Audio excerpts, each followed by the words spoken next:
Hello दोस्तों, मैं आशीष मिश्रा आपका स्वागत करता हूं आपके अपने YouTube channel JH study campus में। दोस्तों, आज परसेंटेज की क्लास 8 है। आपको इसमें नए टाइप के क्वेश्चन के साथ मिलेंगे, जिस आपको पता भी होगा। अगर आप वीडियो कंटिन्यूटी मेरी देख रहे हैं तो आपको इसमें 6 टाइप के क्वेश्चन करा दिए गए परसेंटेज में, जो कि बेहतरीन क्वेश्चन थे। हर एनटीपीसी आरआरबी जो भी आपके एग्जाम आने वाले हैं उसके लिए मोस्ट इंपॉर्टेंट क्वेश्चंस कराए गए हैं। तो आपको मैं 7वें टाइप का क्वेश्चन पढ़ाऊंगा, टाइप 7 है। चलिए मिलते हैं क्वेश्चन के साथ। चलिए दोस्तों, क्वेश्चन के साथ आते हैं।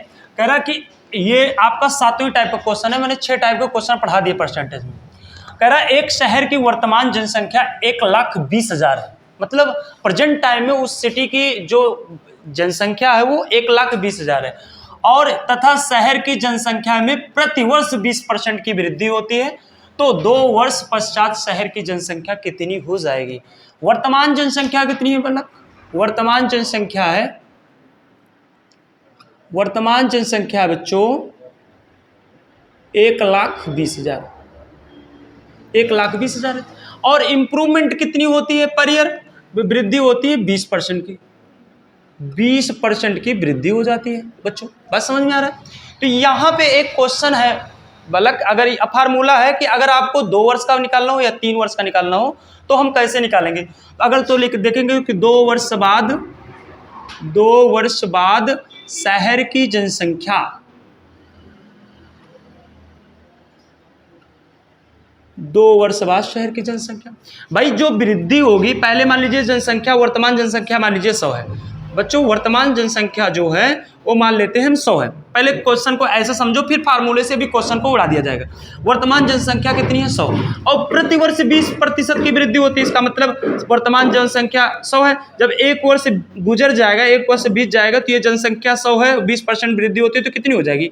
120 हो जाएगी। बात समझ में आ गया? और उसके बाद जब पुनः 1 वर्ष और गुजरेगा तो इसका मतलब 120 पे ही वृद्धि होगी। इसका मतलब 120 फिर हो जाएगा। इसका मतलब 120/100, 120/100। भाई 100 पे वृद्धि हुई 20 की तो 120/100, फिर वृद्धि हुई तो 100/120, 120/100। इसका मतलब 2 बार वृद्धि हो रही तो 120/100, 120/100। 3 साल में वृद्धि हो रही तो 120/100। 4 वर्ष का करता तो 120/100। बात समझ में आ रही बच्चों? भाई पहले जनसंख्या थी, ये जो नीचे है ये आपकी वर्तमान जनसंख्या, इसी के सापेक्ष बढ़ रहा है। इसका मतलब वर्तमान जनसंख्या अगर 100 है और 20% के इंप्रूवमेंट हो रहा है तो 120 होगा। दूसरे वर्ष फिर अगर मान लेते हैं 100 है तो फिर इंप्रूवमेंट हुआ 120। लेकिन ये मल्टीप्लाई का चिन्ह क्यों लग रहा है? इसलिए लग रहा है क्योंकि जो जनसंख्या बढ़ी है उसी पे तो भी बढ़ेगी।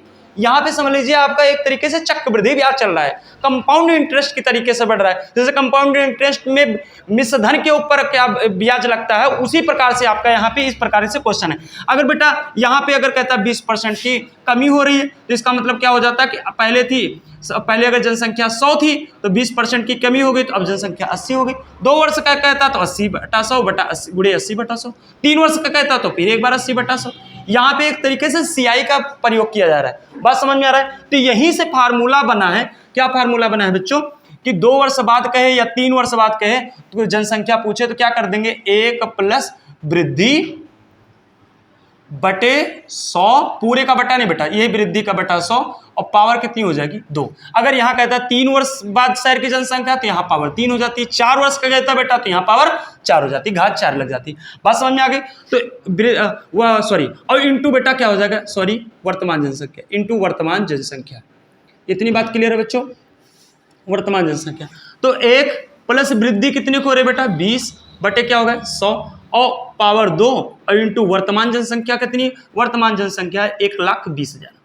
बात समझ में आ रही है बालक? अब ये क्या हो गया? 100 1 के 100 में 20 जोड़ोगे 120/100, लेकिन पावर 2 है बेटा तो एक बार फिर 120/100, ठीक है, और इंटू 1,20,000। एक कितनी बात क्लियर है? 1 2 3 4, ये क्या हो जाएगा? 1 2 3 4। बात समझ में आ गई बेटा? 12 गुणे 12 इसका मतलब 12 क्यूब हो रहा है। तो 12 क्यूब हो रहा है तो इसका मतलब 1728 होगा। 12 का क्यूब 1728 होता है बेटा। डबल जीरो यहाँ पे है तो डबल जीरो यहाँ लगा दो। इसका मतलब 2 वर्ष बाद जनसंख्या कितनी हो जाएगी? 1,72,800। मतलब जो प्रेजेंट टाइम में जनसंख्या 1,20,000 की है, वो अगर 20% इंप्रूवमेंट हो तो 2 वर्ष बाद जनसंख्या कितनी हो जाएगी बालक? 1,72,800। कोई जरूरी नहीं है कि 2 वर्ष का पूछे बेटा, 3 वर्ष का भी पूछ सकता है, 4 वर्ष का भी पूछा जा सकता है। और यहाँ पे अगर बेटा मान लीजिए कमी होता कि 20% की कमी, अगर मान लीजिए यहाँ पे 20% की कह देता कमी हो रहा है, अगर यहाँ पे मान लेता कहता 20% की कमी की जा रही है, तो कमी की जा रही है तो हमारा सेम क्वेश्चन वही रहता, हम फार्मूला क्या लगाते, एक माइनस कमी बटे 100, और पावर बेटा 2 है तो पावर 2 लगा देंगे, अगर पावर 3 है तो पावर 3 लगा देंगे, या अगर आप फार्मूले में लिखना चाहते हो तो ऐसे लिख दे पावर समय, ठीक है, और इनटू बेटा क्या हो जाएगी वर्तमान जनसंख्या। जो आप जैसे कर सकते हो वैसे कर लीजिए, घट रही है तो घटा दो, जुड़ रही है तो जोड़ दो। तो कमी दिया तो एक क्या हो गया, एक माइनस कमी कितने की हो रही 20, और बटे बेटा क्या हो गया 100, और समय कितना है, समय कह रहा है 2 वर्ष पश्चात तो 2 हो गया, तो ये 100 में से एक चल, और वर्तमान जनसंख्या कितनी वाला 1,20,000, 1,20,000 ये हो गया। अब 100 में से एक चला गया, 100 के 100 20 80 बटे 100 हो गया, 80 बटे 100 पूरे 80 बटे 100 और पूरे 1,20,000 ये हो गया। 1 2 3 4 1 2 3 4 चारों कट गए बेटा। अब एक 8 हटे 64, अब 64 और डबल जीरो ये, और इनटू बेटा क्या हो गया 12। अब इसको काटेंगे तो गुणा करेंगे तो 12 डबल जीरो ऐसे आ जाएगा, 12 चौक 48 के 8 और 12 छंग 72 4 76, कितना होगा 76,800। मीन्स वर्तमान जनसंख्या 1,20,000 है, अगर 20% की कमी हो जाए तो 2 वर्ष बाद वही जनसंख्या कितनी हो जाएगी, शहर की जनसंख्या घटकर 76,800 जनसंख्या हो जाएगी। तो अगर वृद्धि हो तो आपको ये फार्मूला लगाना है, कमी हो बालक तो आपको ये फार्मूला लगाना है, आपको किसी प्रकार की दिक्कत नहीं होनी चाहिए क्वेश्चन। ठीक है, चलिए मिलते हैं नेक्स्ट टॉपिक के साथ, नए वीडियो के साथ, तब तक के लिए धन्यवाद, टेक केयर।